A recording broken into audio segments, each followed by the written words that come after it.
Well, we're glad to have Annette today. Annette has had all kinds of sales jobs over her life.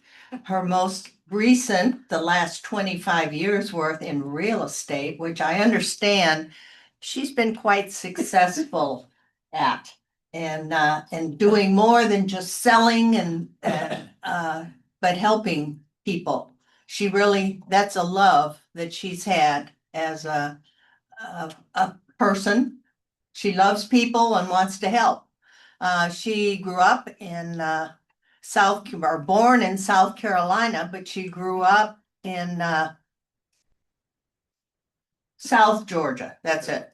So she is a Southern lady. Georgia Peach. Georgia Peach, yes. And she has graciously accepted the position as temporary director of the foundation, the RUMC Foundation. She was on the board, and when the director left, she graciously agreed to take that on until they find somebody. So that's what she's going to talk about, I think, this morning. Welcome, Annette.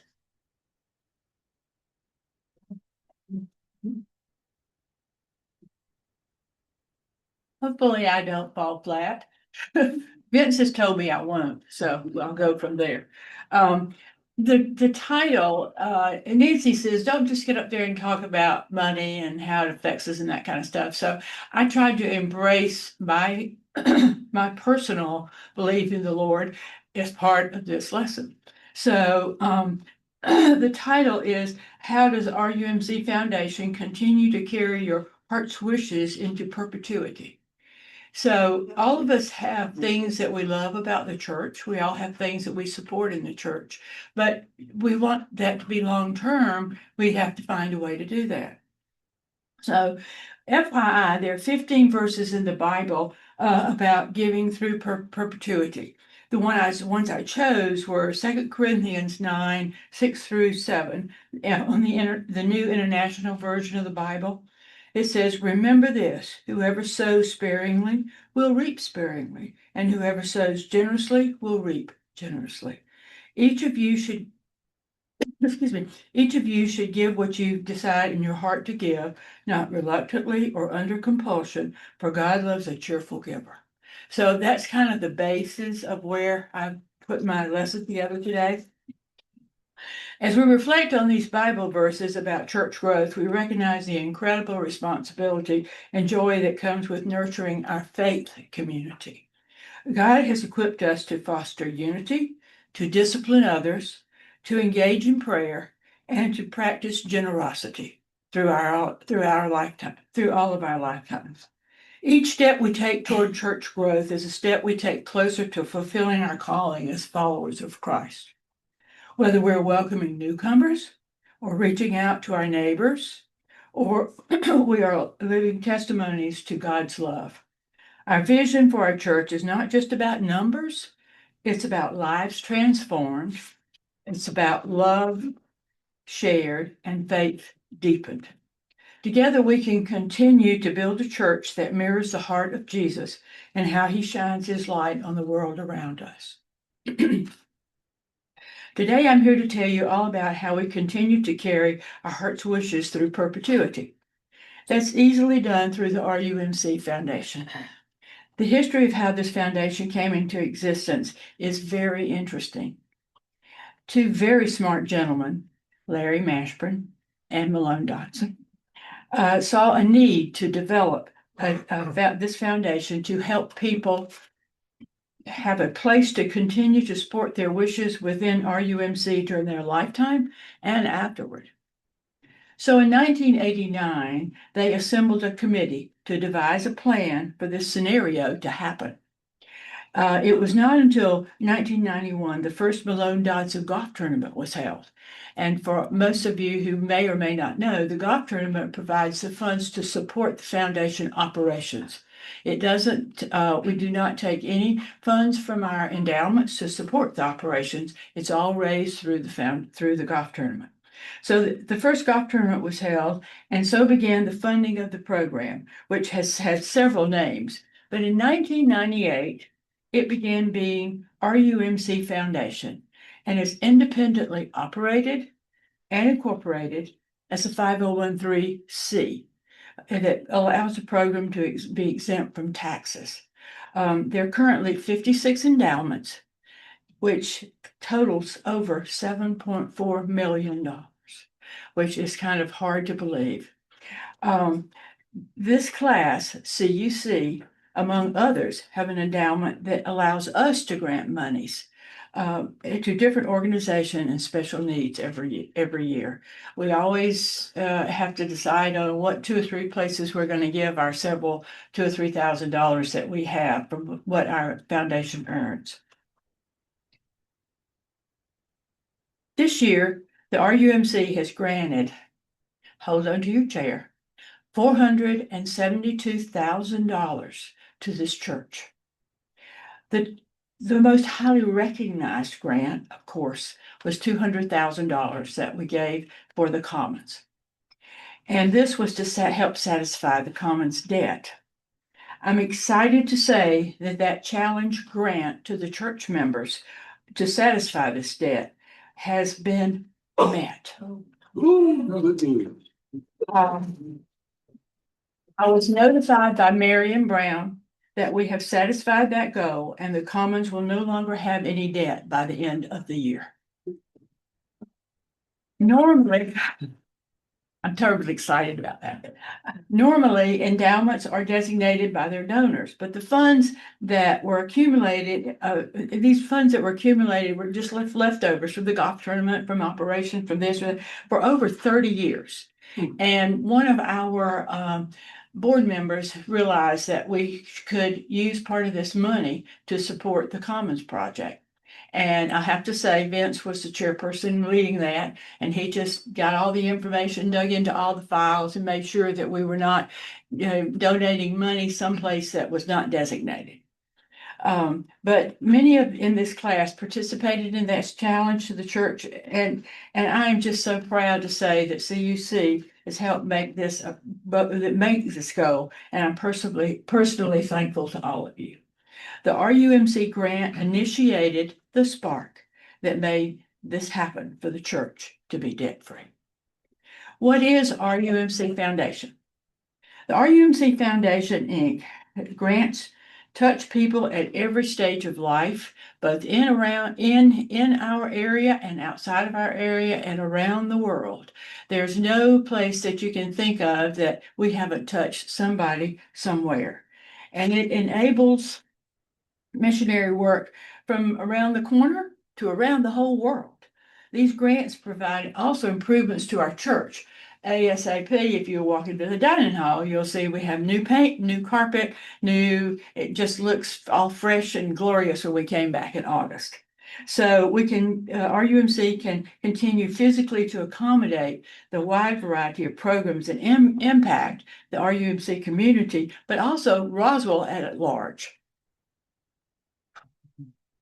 The Foundation, Inc. is funded through direct donations, planned charitable gifts such as bequest, trust, or investment, and these are invested for appreciation. How does it work? How are endowments established and created? Well, a lot of people say, oh, we have 56 endowments, but how do we get them? But where do they come from? So forth. So it all begins with something that is important to you, me, or to some particular special person in the church, something that you want to continue for generations ahead of where we are now. Endowments are established through the generosity of donors' financial gift. Their gift is then invested where the earnings are distributed on an annual basis through annual grants. The process has 5 steps.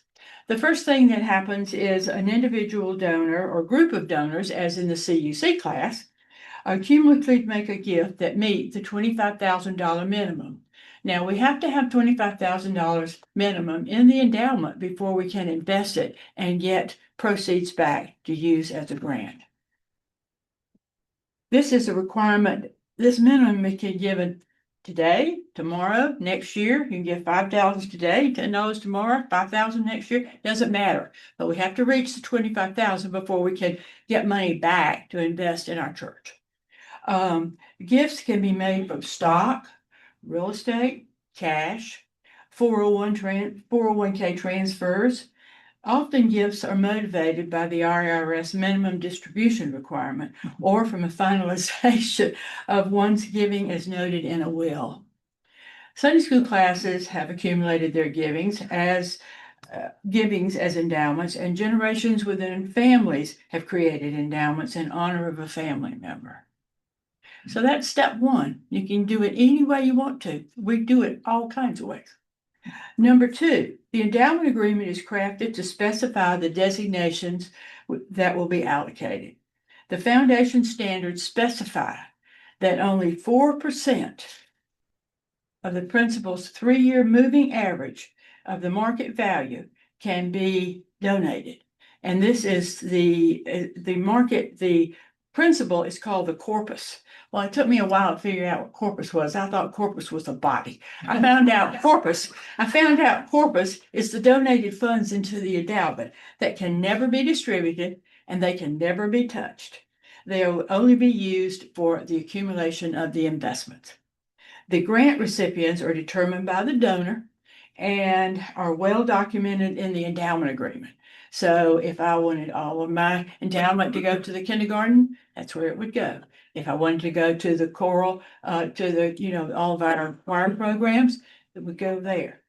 The foundation partners, and by the way, I brought my book in here somewhere. This is our 2024 annual report. And actually, it's interesting because it says on here our total assets are $7,089,000. Where actually they're $7,400,000 now. So things have really, gotten up on them.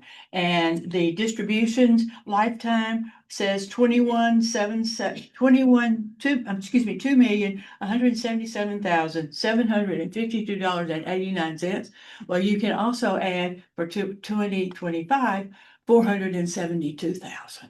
So that kind of adds to the whole prospect of it. But this is an interesting brochure, and I tried to put a few out where you could look at them.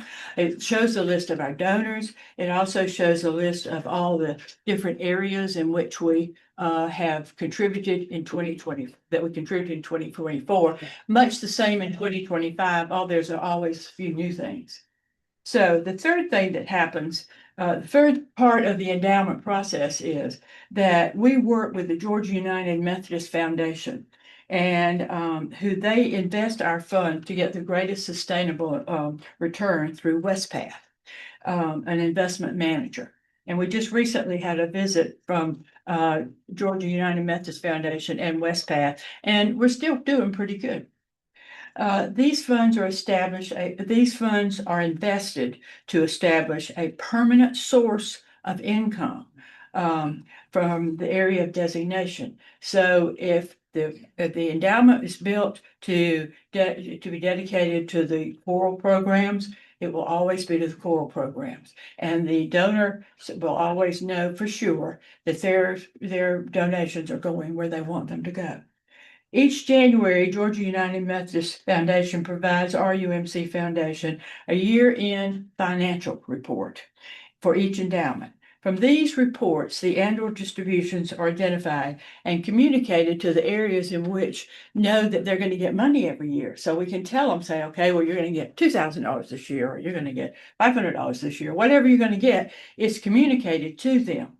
So the donors are also noted upon the receipt of this, how much money that they have designated to be granted to different areas of the church. The prospective grant recipients complete an application process. It's not just, okay, you get $500 this year, here it is. But they have to give us a grant request, and that grant request has to tell us how they're going to use that money. And it also has to be approved by the board, as well as in our case, it's Marion Brown. She is our board representative, our minister of record for our grant process. The RUMC foundation board of directors review these requests to ensure that they are given to the correct place. I mean, it's easy to say, well, this year maybe we could ask them if they could go here or if they could go here, but it's cut and dry where it's supposed to go every year. And if you'll notice in here, it'll show you where those places are. The endowment agreement may also specify how they're to be approved. Sometimes they'll say, okay, we want those funds to roll over this year and make a larger grant for next year. I mean, there's all kinds of different ways it happens. And believe me, I've learned a lot in the last few months that I did not know.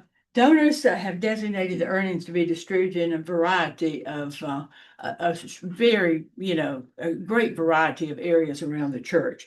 Worship arts, children's missions, church facilities, the donor's childhood church, believe it or not, medical research, tutoring for struggling students, college scholarships, and more.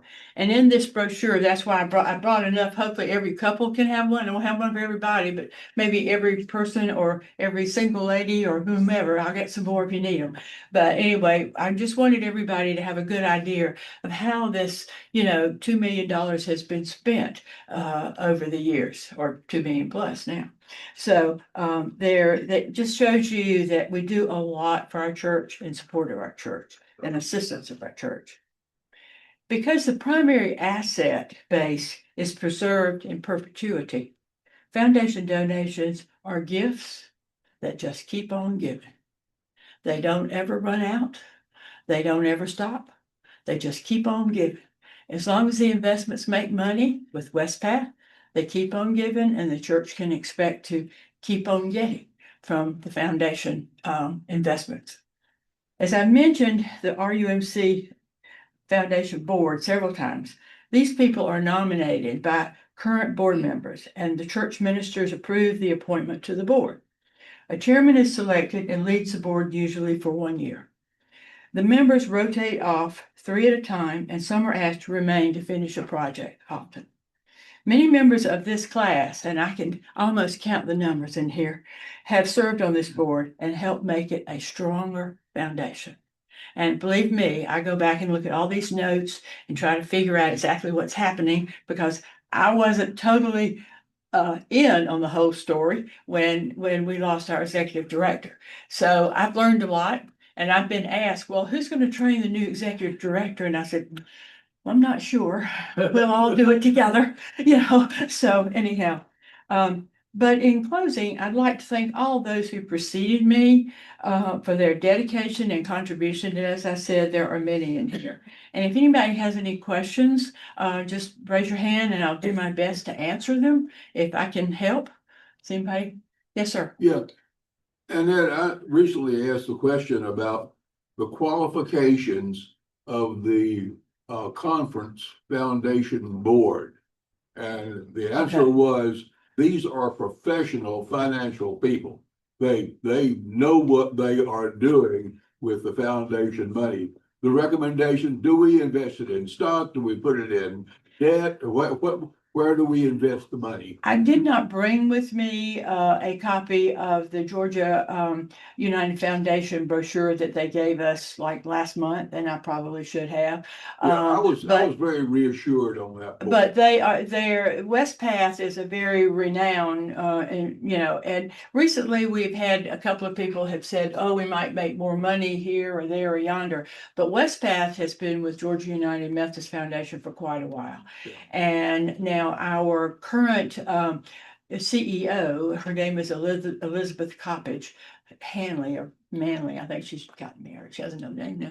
But anyway, Elizabeth has assured me that she continues to look to see if there are other investment groups that might be able to deliver more. But we have to feel confident to our donors and our endowment owners that we're doing the very best we can in terms of using the companies that do their best.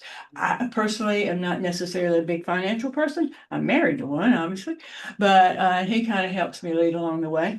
But at the end of the day, I feel like, from my understanding from how the foundation has operated in the last 30 years. Shaw is one here, he could tell me, and I'm trying to see who else has been. There have been several chairmen in here, but I understand that we have been very successful with our investments. No doubt. So going from Can I there. add one thing? Yes, sir. GUMF was started in order to manage the investment for the pensions for all of our Methodist ministers. So that was their origin. And so they have a lot of money that's not, we're just a small, Portion. we're big as a church in an endowment, but they have all the pension money too. So this gets a lot of look at from folks who have their pensions there. See, and that's something I didn't know. Yes, ma'am. Church previously split. How does that foundation work, like for instance, for this church? How does that foundation, how is it split? When a church decides to disband and like I'm seeing, and you know. Yeah. And the church decides, we don't want to do this. The question is, if a church chooses to disband, what happens to the endowments? How are they split up? How are they refunded? How are they dispersed? And to give you the answer to that, I could not tell you. The foundation is independent of the church. Right. It is a separate entity. And it's So the operated. church goes away, the foundation is still in existence. Now, it may have to search for board members more than it did in the past. Or it may have to, It's a separate entity that has nothing, I won't say nothing to do with the church, legally nothing to do with the church. we are separately operated as a 5013C. So that keeps us, like I say, tax exempt, but it also makes us separate. Now, we have an office in the church. The church actually handles the monies. They handle our checking account. Our monies from Georgia United Methodist go into that account, and then it is dispersed from that account. And so as far as it being redistributed, I'm not sure that would happen. Because those endowments are in perpetuity. So, yes, Vince, did you want me to say something? Did you I'm want sorry to, but all the bylaws are under review, so. We're hoping to have those done by the end of the year. One specific area we were talking about in lieu of the what was going on in the Methodist Church over the last few years. The bylaws have procedures, but they need to be updated in concert with what's been going on. Right now, it basically is, it's laid out step by step. And the very final thing is that, it would be liquidated, but that's, like the seventh step. Yes. Does that help at all? Yes, it does. Thank you. Okay, cool. I don't, that question hasn't come up to me because I don't plan on us going anywhere. So anyway, but any questions that anyone has, they're welcome to email me, call me or whatever, and I'll certainly research them. And sometimes I have to go as far as, like I say, Shaw or Vince or John Boswell sitting back there. He's shaking his head. I can see him. So anyway, but unfortunately, oh, yes. Can you change where you want your money to go? I do an endowment for the musical and I get disenchanted and I wanted it to go to somewhere else. Can I change it? On an annual basis, when the proceeds are received by the church, we contact the donor, either the owners or the family of, or like in our case, it's our class. And so we have a treasurer back there that kind of helps keep us in line. And so we contact the owners of the endowments to make sure that we're still on the same page. Sometimes they're, like I say, they're families and they've had the endowment for 25 years. Most likely the families probably won't want to change it, but they do have that opportunity. So that helps But you can amend the original endowment agreement Yes, to change it from here over to here. that is correct. And he knows probably a lot more than I do. Anyway, but yes, ma'am. You can also set it up the way I have mine. It is at the discretion of the don't. You know. How it goes. It can change. Yeah. It I can, can designate every year where I want my money to go. correct. That's why we contact people in January when we receive our results from the previous year. So anyway, as I'm talking, I would also like to remind you of the Malone Dodson Golf Tournament that is coming up on October 6th.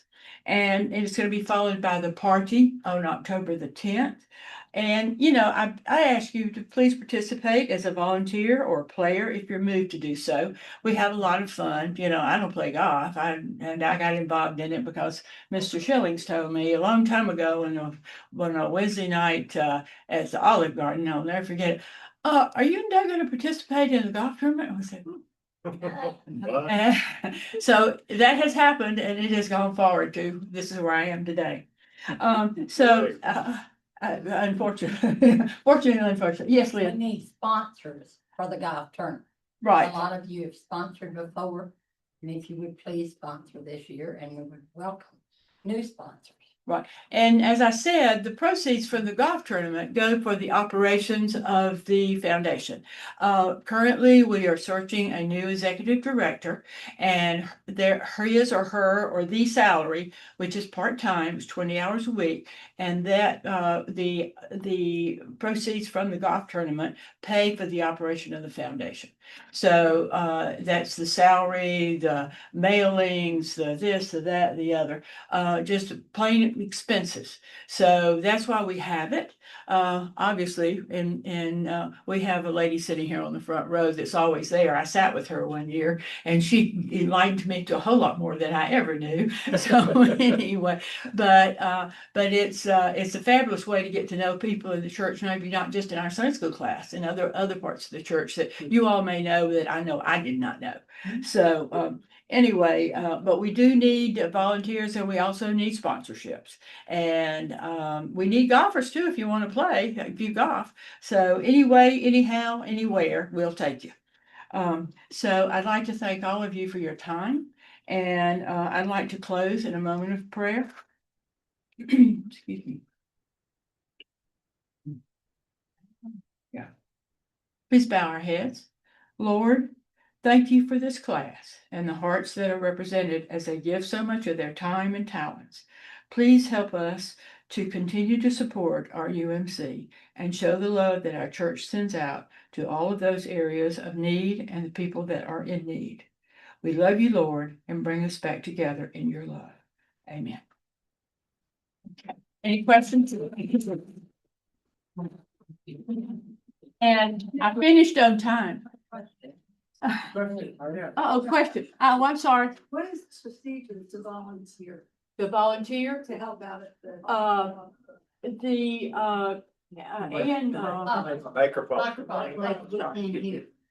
Sorry, the procedure to volunteer is just to tell me you want to and I will turn your name in.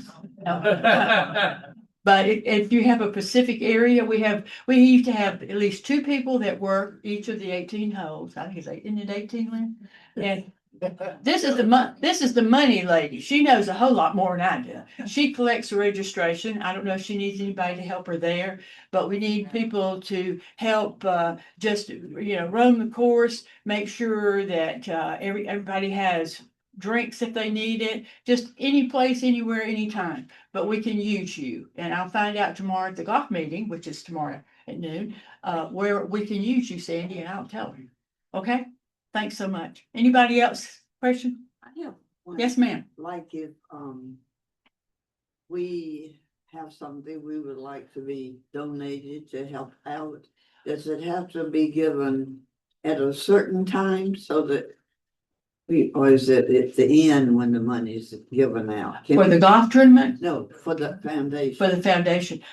You can donate to the foundation anytime. Just like I said, we had that account number 2012. that had accumulated a lot of funds that were not designated. If you have a gift that you would like to make, but you would like to have it designated, then we need to know that. If you have a gift that you would like to help just for the operation, like we have people that will help us just for the operations of the foundation. And so we can do it any way you want to do it. All you got to do is say, this is what I want to do, and I'll And make it it can happen. be anytime. Anytime, yes, ma'am. During that time, like right now. It doesn't have to be I now. understand it's over for 25, is that correct? Over, say again, I'm sorry to You understand. said somehow the funds Great. right now, July is the stopping some. Oh, July 1st. Oh, she's talking about something else we previously talked about. By July 1st of this year, we had a grant, given away most of the grants. There's very little grant money left after July 1st. And so that's just a timeline. I don't know who set that line, but the money comes in, we get a check in February, and those grants start going out from February to July 1st. So after July 1st, we tend to have very little to offering grants until the next year. So does that make sense? Yeah, I hope so. Okay. Yes, anybody else? Okay, thank you all for listening, and I hope that I was not too crazy.